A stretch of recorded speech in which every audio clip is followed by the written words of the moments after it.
Hi, Mark Keefe with NRA Publications, and I'm really pleased to have Jason Hornady with me today. Jason is a dear friend, and of course, one of the guys running Hornady that also happens to be named Hornady. Well, I have a dad who thinks he's still running Hornady, which we'll let him think. He is, I guess. But so one of the stories about Hornady that I think a lot of people don't know is that you are not just a bullet company. I mean, you guys are in the security business, you're in the tool business, but really the thing that I've really seen just grow exponentially has been your ammunition business, loaded cartridges. Yep.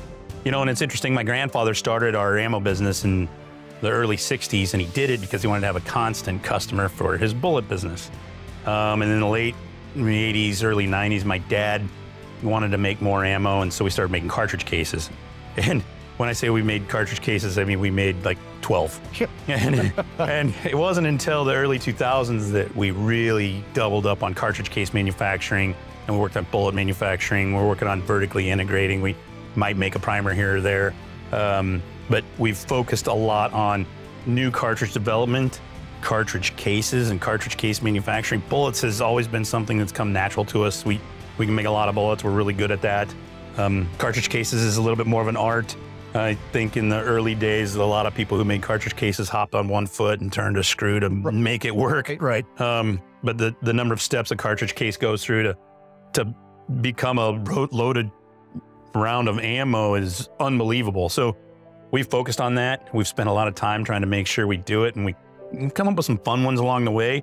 And when you do a 6.5 Creedmoor, which took a while to get going, but boy, we sure sell a lot of them, and people like to shoot them, and there's a whole bunch of that stuff, PRCs and 6 Creedmoors and ARCs, and it really has turned into this little ammo company that buys a lot of bullets from our bullet business. So it's like our best customer.